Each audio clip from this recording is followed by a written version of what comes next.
The Memphis Grizzlies' revamped offense has led to them becoming the most high-powered offense in the league, averaging almost 123 points per game and 30.5 assists.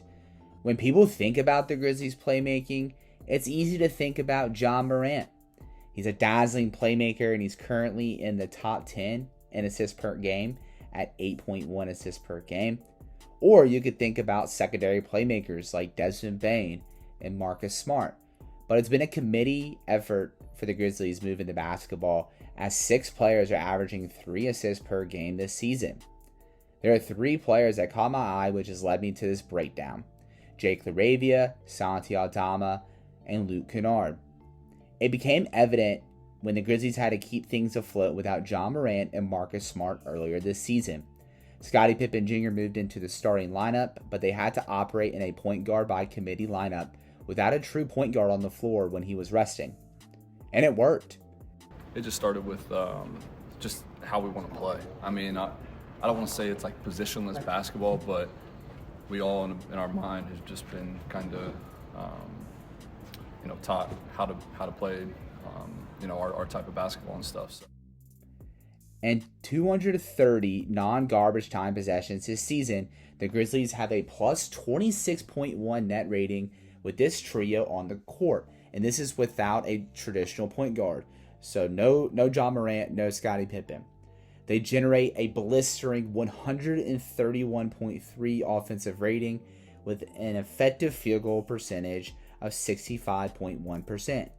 Both ranking in the 100th percentile per Cleaning the Glasses lineup tracking data. I think it's part of our offense too, where we always talk about getting everybody engaged, just moving around. Like, if I get the ball, the fastest way to get there is if I push and try to find a kick ahead. Jake, Luke, myself, we've been doing a great job of just reading the floor and, just trying to find the open man. No, the Memphis Grizzlies shouldn't abandon point guard lineups when Ja Morant isn't on the floor.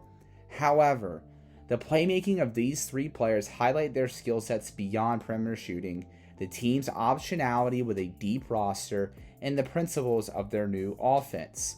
Through this, each of these players have their own way of creating looks for open teammates while intersecting with common sequences within the system.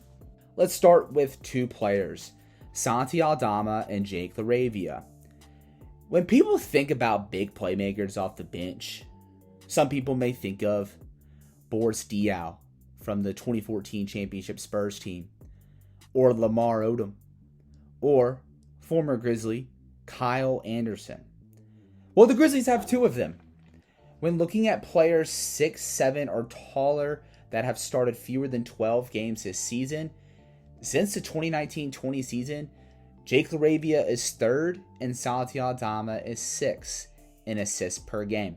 Jake, Santi, they're smart players, and they're when they're called upon, when they're out there, they want to do the right thing, make the right play, and play winning basketball, and that's what they've been doing. Starting with Santi Aldama, he's a funky player, so fun to watch. His size makes him a prime play finisher, but his comfort level with the ball in his hands allow for interchangeability, where he could be the one initiating the pick and roll. Off the dribble, he glides and leverages his finesse to get to his spots on the floor. He's been an awesome next action playmaker from the front court spot, averaging 3 assists per game. If you look at players 6'11" or taller that started fewer than 12 games over the course of NBA history, Santi Aldama is the only one to average 3 or more assists. Because of his size and fluidity, he draws attention when he's driving to the basket. In the process, the defense frees up open shooters, leading to drive and kick situations. Jake LaRavia has continued to prove he's more than a shooter. As many people labeled him a stationary spot-up shooter coming into the league, not only has he shot nearly 42% from 3 this season, but he's building upon his comfort level that he showed to close his sophomore campaign, and now he's showcasing his entire skill set as a dribble pass shoot wing that can impact winning basketball. It's highlighted brightly as a driver. Of all players with at least 150 drives this season, Jake LaRavia has the best assist percentage in the group at 16.6%. He surveys the floor so well off the dribble to find shooters or cutters. He's also developed the slow step super well, which grants him an extra second for something to unfold within the team's movement patterns or within the defensive shifts, and he's able to capitalize on that as a playmaker. Pushing the pace, and then we're the ones attacking and kind of creating for others as well. When defenses dive in on us when we're driving to the basket. Finally, Luke Kennard has been the de facto point guard in a lot of these lineups, and the results have been rock solid. The Grizzlies outscore opponents by 23.7 points per 100 possessions, with Kennard listed at the 1. As the Grizzlies in these lineups have a 130 offensive rating on a 63.6 effective field goal percentage. I'm not suggesting Kennard should be the backup point guard. However, he's shown he can help facilitate the offense if needed, whether it's injuries depleting the backcourt or him being the co-pilot to the offense next to someone like Desmond Bane or Marcus Smart in the absence of a true point guard. Kennard effectively uses his shooting gravity to cause shifts in the defense and to find open teammates within it. When attacking closeouts, it causes defensive rotations, which could generate a cleaner look for a teammate. In addition, since the scouting report likely trends towards going over on screens with Luke Kennard, he's able to put the ball on the deck to identify looks within the offense. And if teams decide to blitz two-man actions to prevent Kennard from getting a shot off, he's good at identifying the slipper of the screen, which could allow for the big man to find advantages off the dribble and create a high-value shot. I definitely feel it. When we're playing on offensive end, they're definitely, a lot of teams kind of, always kind of have a hand on me. They don't want to lose me. This development is important because it's an indication of the team's objective of playing collective basketball. On the court, collective basketball is the following idea. There are no individual actions on the basketball court. There are interactions between two or more people, and the more people you involve, the more complex it is for the defense, and the more simple it is for the offense. It's evident through the principles of new assistant coaches Thomas Isola and Noah LaRoche. Isolo is known for instilling an offense in Paris that had an offensive rating over 120, which led to immense success in the Euro League. Speed and wheel-like patterns are at the core of Isolo's design. In the process, it leads to unpredictability for where the defense is going to get attacked, and it leads to open, high-value looks.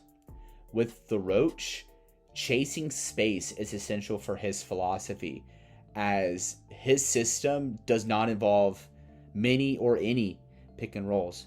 You can also see the intersection of Isolo's system with movement from the corners to yield high value shots either at the rim or in the opposite corner on threes. With guys like Jake LaRavia, Santi Aldama, and Luke Kennard, there's interchangeability within their skill sets within these principles. Off live rebounds, any player is empowered to push the ball up the floor to rev up the pace and find transition offense. Santi Aldama has added a ton of value here as he's averaging a team best 7.5 rebounds per game. Any of these players can put the ball on the deck and find open teammates, while also adding value as a cutter, evident through their drives and slot cuts. Finally, all three players are potent three-point shooters, and they're able to leverage their floor spacing and their shooting gravity to generate high-value shots for their teammates, which is evident through their scorching effective field goal percentage. While the Grizzlies shouldn't totally abandon point guard lineups without Ja on the floor, this is good for the team's optionality, especially when looking for combinations that can work within this deep roster. In addition, Jake LaRavia, Santi Aldama, and Luke Kennard are showing how valuable it is to have as many dribble, pass, shoot guys as possible when executing collective basketball. If we're playing collective basketball, whether it's off our pace or the movement patterns we talk about, if we're making quick decisions, it's going to put a lot of guys in position to have the ball in their hands more. They're beneficiaries of other teammates' movement and their playmaking ability and vice versa. So the Memphis Grizzlies have experienced an offensive renaissance spearheaded by its systematic changes and its star players. But guys like Santi Aldama, Jake LaRavia, and Luke Kennard have kept things humming off the bench and have reinforced what it means to play collective basketball. If you want to follow more of my work, you can subscribe to my Substack, Substack Elitis. It's a Memphis Grizzlies and NBA Draft Substack with free content, and if you choose to become a paid subscriber, all support goes to St. Jude Children's Research Hospital. You can subscribe in the link in the comments. Have a great holiday season, everyone.